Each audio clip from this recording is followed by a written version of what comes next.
One little minor detail I haven't covered yet, well, I guess it's not minor, it's actually a pretty big part of the bike, is this seat. It's obviously looking pretty nasty, so I'm gonna go ahead and pop the cover off. It's a pretty sunny day out, so I can set the seat out and let it kind of soften up in the sun. Oh look, it's already started. Look at that. See, you buy these used bikes and they go ahead and start coming apart for you. Just save some time. Also, these seat mounts, I think I'm going to try to clean up a little bit on the wheel. There's no way to get these off. These are riveted on, but I'm going to just kind of try to clean it up on the prime wheel and see what I can do with that. Maybe try to clean up this plastic a little bit because it's a little grungy looking, but you know, it is just plastic and it's just part of the seat, so you know, it may just be the way that it is. But yeah, I want to go ahead and get this worked on a little bit.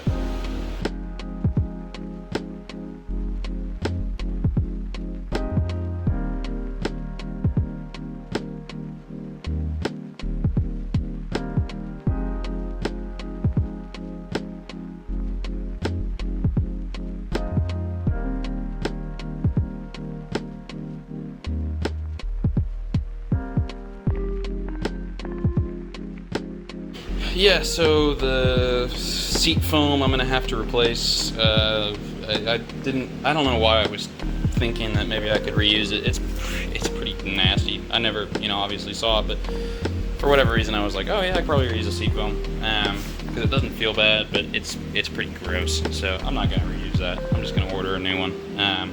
Yeah, pretty much all the way down to this. Someone done came at it with a stapler and just made this thing look like Swiss cheese. That's kind of crazy. Yeah, got all the staples out though. I'm just gonna clean it up, make it look a little bit more presentable than this. And I already have a seat cover, but I'm gonna have to wait for the seat foam before I get that on, because I just don't want to use that old one. So yeah, I'm gonna go ahead and get that ordered and take care of, and you guys don't have to wait. You guys just to get to see it here in the next cut. Okay, so I got the seat panel cleaned up. It's not perfect, but you know, I would call it acceptable. It's a lot better than what it was. So that's ready to go. The seat foam is on its way. As soon as it gets here, I'll throw that on. So in the meantime, what I figured I'd do is kind of catch you up on some of the stuff I've done behind the camera, because a lot of work went into this bike and I didn't document it all. A lot of times I didn't document it because I didn't think it was very entertaining to watch. Other times I just forgot. Other times it just was more convenient for me to do it than it was just to set up the camera and do all that. So yeah, so what I'm going to do is I'm going to start at the frame and I'm going to work my way around kind of like in a circle, kind of catching you up on all the different components that I've worked on off camera. That way when I go to assemble, I can just have like a time lapse running and I don't have to stop every 5 seconds and explain like what's going on, because I do want to show off like what I've done for this bike. But you know, I didn't really see the point in making a whole video about it, especially because I'm not doing like a step-by-step thing like Cameron usually does or anything like that. So yeah, without further ado, I think I've waited long enough. I'm going to show you guys my frame. Like I said in the during video for the Prime MX shoot, you can probably guess what the color was. I mean, it's not anything crazy. I've seen people do like teal frames and stuff like that. This is just, you know, simple red. What it is polished aluminum, and then on top of that, dazzling red from Prismatic Powders. And this was done by Powder House in Houston. I think it turned out great. It's, you know, better than anything I could have done for sure. It's kind of hard to see on camera, but I wanted something that was not quite, it didn't look like it was painted red, you know, it almost looks anodized in a way. On camera, I'm looking at it here, and it kind of is making it look like it's just painted red, but once you get it in the sunlight, it has a little bit more of a shimmer to it, which is cool. Yeah, here's the frame. Now I'm just gonna, like I said, I'm just gonna work my way around, kind of talk about the different components. I'm gonna go ahead and start with the gas tank. Now this is not the stock gas tank, actually it is a Honda gas tank. But it is a 2003 gas tank, and I'll kind of go over why I chose to go with the 2003 when I start assembling, and it starts kind of all come together. But I'll definitely make sure that I point out why I did that. It'll just have to be in a later video. But yeah, all I did with this, I sanded it with like 800 grit sandpaper, and then did the Cerakote trim coat, and it turned out really nice. Nice smooth finish. Maybe if I did it again, I'd probably go up to 1000 grit, just to get a little bit smoother, but it looks good. All the hardware has been replaced. The little bushing up here, I have a new gas tank strap for it. Then I got the Tusk gas cap as well. And on the fuel get valve, the petcock, whatever you want to call it, I took it apart, Cerakoted it, and rebuilt it. So it's ready to go. I'm waiting on new hardware for it, so when that gets on, I'll mount it up to the gas tank, but that'll all be done before it actually gets mounted up to the bike. Next up we have my triple clamp, but it is same thing as this.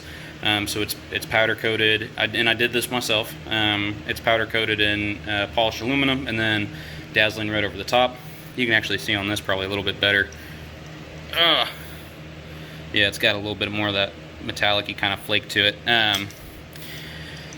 I have a Bud Racing steering stem, something in there, steering stem nut on top of here. All new bearings, all new dust seals. And then I have the Pro Taper bar mounts. These are the big bar mounts, so I can run 1 1/8 big boy bars. And then I also have, I think Ride Engineering makes them. Don't quote me on that, but I think it's Ride Engineering makes the cones. I don't know if you can see that in there. That little yellow cone in there, the dampening cones. So that's what I got with that. I think this turned out really cool. I'm not a great powder coater, but gosh, that looks really neat, so I'm glad that came out so well. And also have my radiators. Now these are just the stock radiators. I tested them and they held water really good. They're a little bit twisted and bent. I straightened them out as best I could. They still have a little bit of a bend to them, but they're a lot better than what they were. My girlfriend went through, straightened out all these fins with a pick. Some of them got messed up with me working on it, but you know, they're pretty good now. I may go through and do a once over before I get them on the bike, but you know, they're pretty good. These are these are AS3 radiator hoses. They're the only ones I could find for this bike that were red, but they're really good quality, from somewhere in the UK, I believe.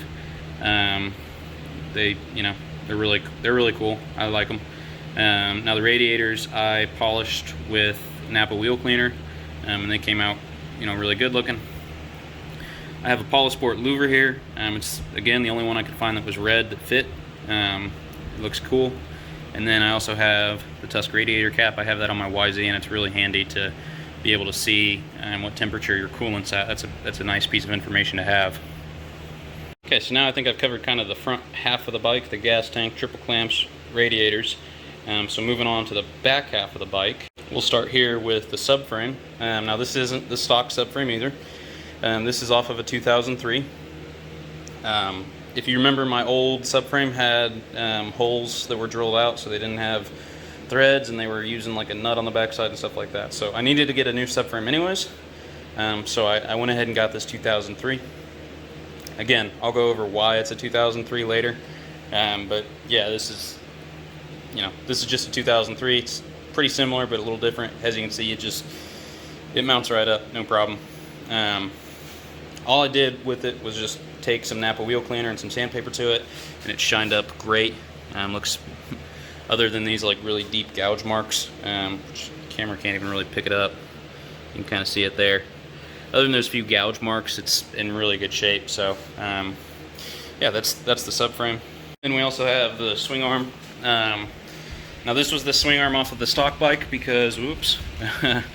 This is the swing arm off of the stock bike because the swing arm that was on this bike, the axle adjuster bolts were really seized in there, and I couldn't get them out. So I had this, you know, laying around. So I just was like, yeah, I might as well use that. Sanded it smooth, cleaned it up with Napa wheel cleaner, just like the subframe and the radiators. All new swing arm bearings in there. There is a little bit of damage here on the swing arm where a chain rubbed through. I didn't get that fixed because I don't really have time. At a later date, when I have more time, I'll get that fixed properly. But for now, I'll just keep an eye on it, keep it dry. It'll be all right. All new chain guide. I have a carbon fiber guide block down there. It uses the OEM rubber piece, rubber insert, that I have to put that on. It's from Pro Carbon UK. That's really cool. All new brake line hardware. The rub plates I Cerakoted graphite black, and then cleaned up the screw heads and just reused those. They were fine, weren't rusted or anything like that. But yeah, that's the swing arm. Came out really great. Then down here we have the linkage, linkage components. Now this looks like I just cleaned it up and it's just aluminum. This is actually satin aluminum from Cerakote. Looks great. I was gonna just clean it up, with like the prime wheel, but because this is in, arguably the dirtiest place on the bike, I figured it would really help to have it coated with a ceramic coating. That way it's easier to clean up and it doesn't stain or anything like that. And it looks really good, so I'm really happy with that. This piece turned out awesome, 10 out of 10. This piece did not turn out awesome. I don't hate it, but I don't think it turned out as great as I had hoped. I'm a little bummed about this piece. So this one I Cerakoted in tungsten. As you can see, I put my Ubercool logo on it. I thought it would be pretty cool. You can see there's a little something going on with the U. So this side almost came out great, except when I pulled the stencil off, part of the U came off. And on the other side, the whole thing came off. So basically what happened, when I Cerakoted it tungsten, I did a flash cure. But I did a flash cure at too high of a temperature. You're only supposed to flash it at like 150 to, or 180 to 200 or something like that. And my temperature apparently was too high, and it cured the tungsten too much, so that when I went in to spray the graphite black, which is what the logo's in, it didn't really stick. So that side I got mostly lucky, like 90% lucky. That side I didn't get lucky at all. So kind of bummed at how that turned out. It's not the end of the world. I probably will end up printing out with the little vinyl plotter, the logo in a black sticker, and just put it on that side so it looks even. But also at the same time, if it's on this side, by the time you walk over and look at that side, you're not even gonna remember that was there. So I don't know. It was just it was a cool thought. It was gonna be kind of a neat little touch, but it didn't work out. So it is what it is. Not the end of the world. Yeah, just kind of bummed that it didn't work out quite as great. But it was just kind of one of those things that only I was really gonna know about. It's gonna be kind of under here and out of sight. So oh well, live and learn. And lastly, we have my airbox. Now this is a 2003 airbox because it will work with the 2003 subframe. Nothing wrong with the airbox on the bike. It just, this one was going to work with this subframe, so I ended up getting a new one.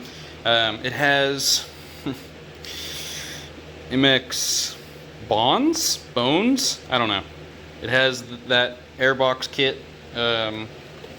It bolts on instead of using the little wood screws.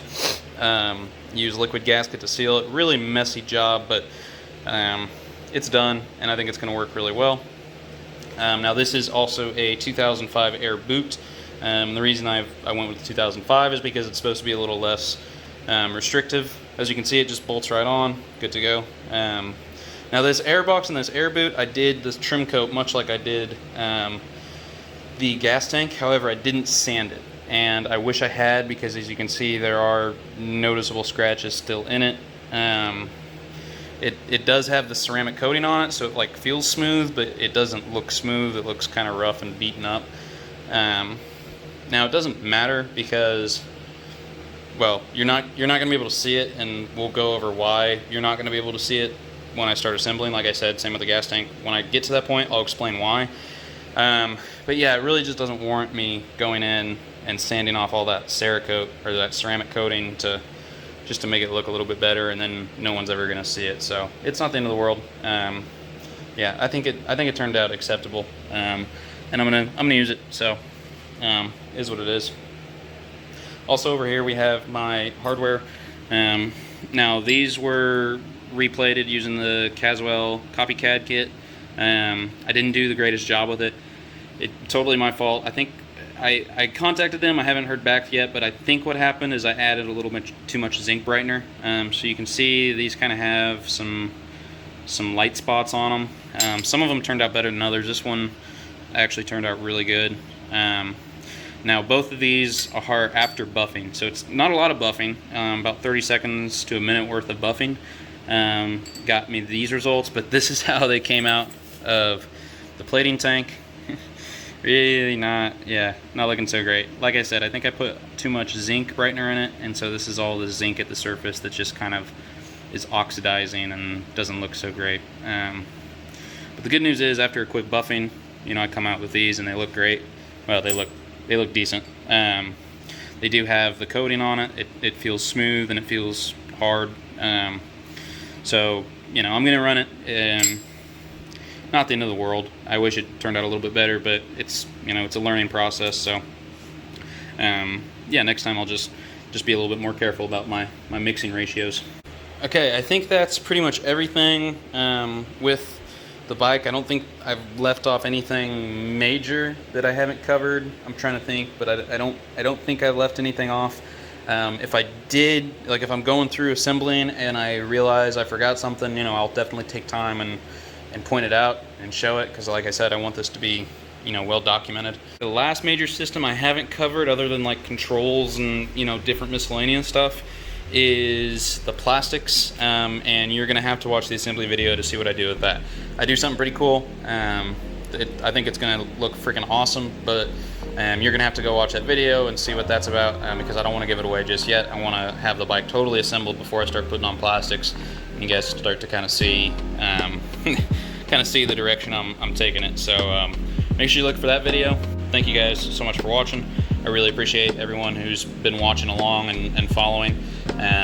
You know, I checked one video the other day and it was up to like 50 views, and I think that's incredible, because I thought the total number of people that were interested in my work was 0. So to see that it's actually 50, I realized to some people that's like, oh, big deal, 50 views, but to me that's awesome. I love to see that. So thank you guys so much for watching, and hope you guys have a good one.